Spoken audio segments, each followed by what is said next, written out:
Objections around the banking concept and whole life insurance, high cash value life insurance. So I've been in this business for a while. I'm in my 10th year. I can't believe that sometimes. 9 full years in year 10.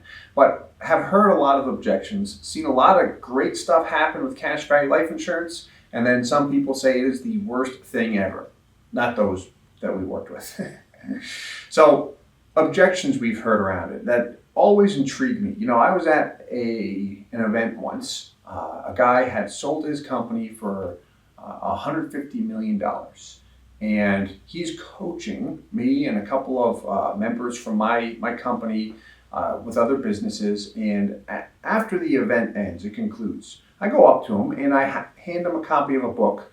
And before I even say anything, he goes, yeah, I've sat through 100 of these presentations and they're all the same. Typically the sales guys are old school. They're trying to sell policy. It's just not a fit for me. And I'm talking to him.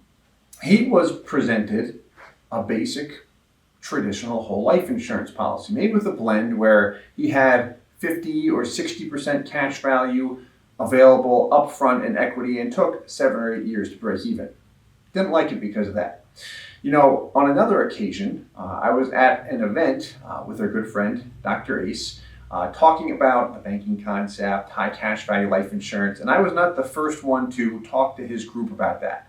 And a younger gentleman rose his hand and he goes, yeah, I was pitched on this idea before. I was looking at putting $100,000 per year into the policy, but I looked at the statement, the illustration, and it took me 7 years just to get my money back. Yeah, I'm not doing that.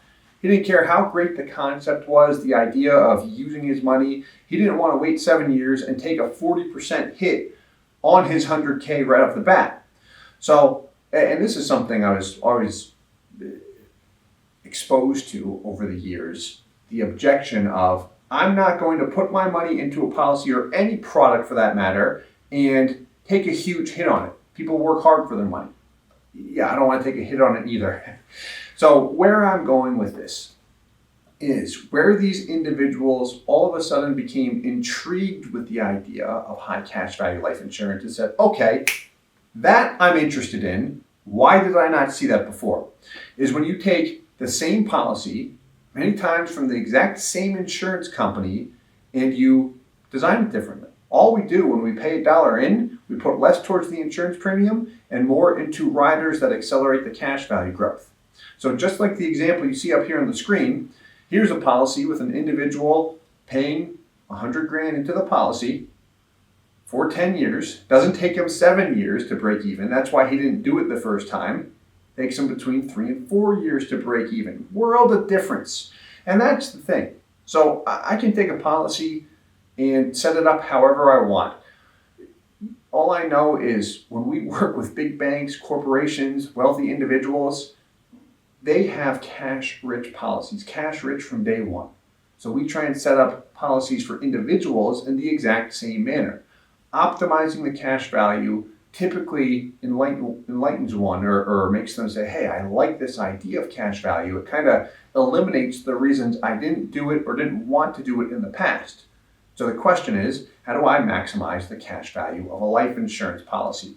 Well, you put more money towards the riders that accelerate the cash value and reduce the underlying insurance premium. Hey guys, Steve Parisi here. If you enjoyed the content you just saw, please subscribe, like, and hit the notification bell for future videos. If you'd like more information or to see some custom policies for yourself, feel free to call or email our offices at the contact information below.